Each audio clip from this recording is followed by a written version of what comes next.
everybody, Josh12 back here again with another video, and I'm here with my official review for Game of Thrones Season 6, Episode 3, titled Oathbreaker. Now, of course, if you haven't seen this episode, please go check it out because this review may contain spoilers. But that being said, let's get into the newest episode of HBO's Game of Thrones. Now, last week has been granted in general, this whole beginning arc of Game of Thrones Season 6 has been pretty freaking awesome, I'm not gonna lie. I was really expecting Season 6 to, be a gigantic train wreck into nothingness. However, the past several episodes have been pretty phenomenal. It's been a really good start with Game of Thrones. This episode, however, is really the episode where everything comes to a screeching halt and you don't know what's going to happen next. Everything's up in the air and everyone's going in their different directions into pretty much chaos. And a lot of that has to do with the North and, of course, at King's Landing. In King's Landing,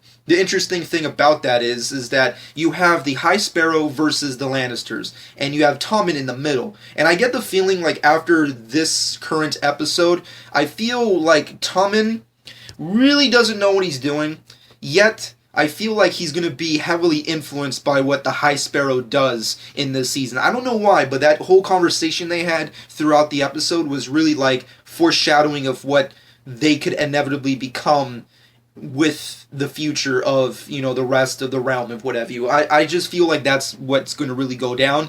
And on top of that, over at the North, a lot of shit's going down. Of course, at Winterfell, Ramsay finally has his hands on a Stark. It's not freaking Sansa, but they got the freaking kid brother, which I don't even remember his name. I really don't. I want to say Brennan.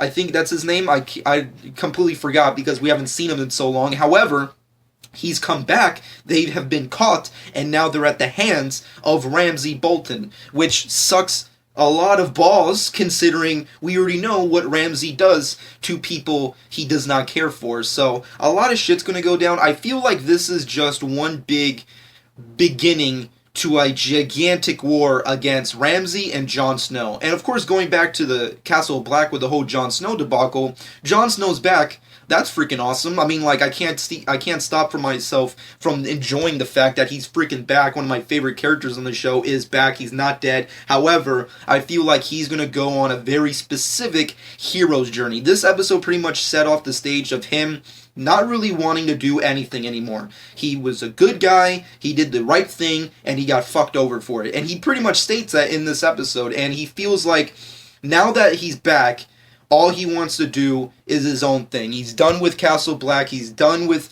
being Lord Commander. He's done with all this shit. He took out the people who freaking betrayed him and killed him, and now he's done. He's taken off the black. He's taken off the cloak. He's done. And I feel like that's a terrible move because he's the leader of these people.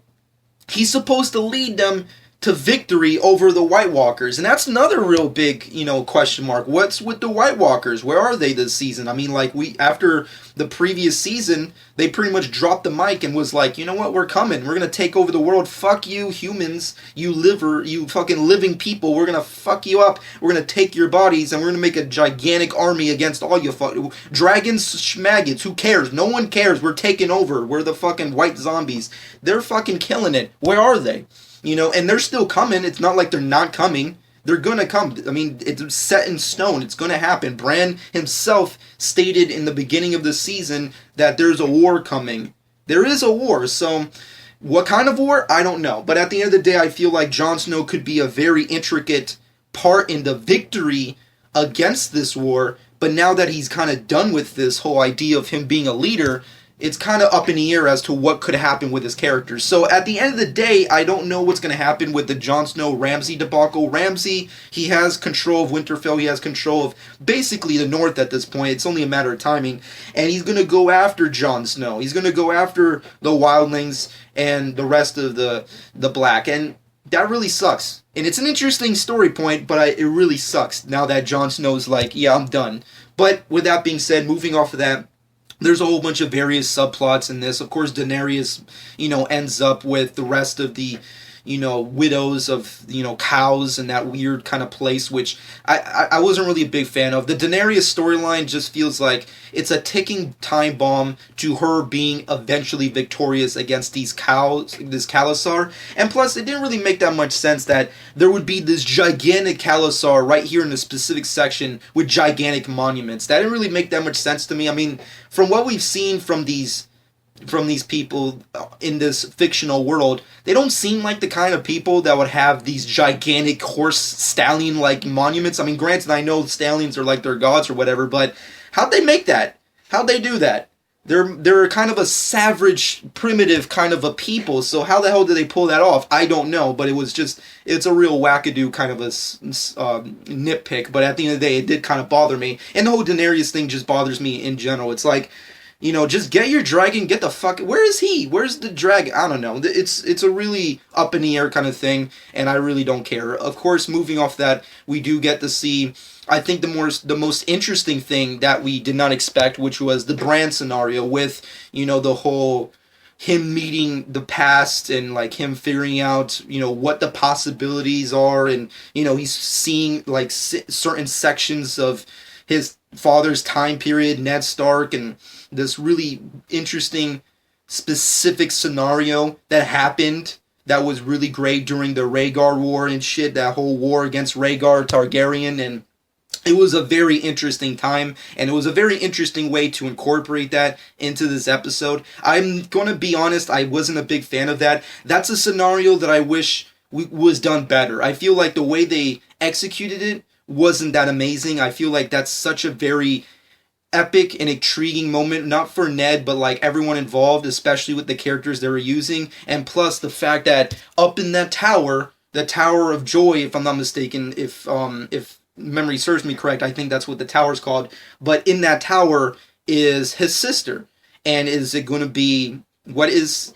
up there? What's going on up there? Is it possible that on top of that tower answers, R plus L equals J? Is that possible? But of course we don't get that because it's one of those things that but you never get to see it kind of a thing. So I just overall was disappointed with it. I just feel like if you're going to do that scenario on the show, go all the way with it. Don't fucking play around. Don't play games with this shit. I want to see what happened on that day. And I wanted a much more epic kind of scenario. The fight itself was cool, but for a character like Ned Stark to like win that kind of way, it just, I don't know, for me personally, it just didn't work for me, execution-wise. But regardless of any of that, the final subplot that we did get that was very interesting in this episode has to be the Arya stuff. She basically becomes Daredevil. That's really all we can say with the Arya Stark stuff. She really is no one. And she got her sight back, which is really cool. That was also very inevitable, but, I still, once again, like I stated with the premiere episode of the season,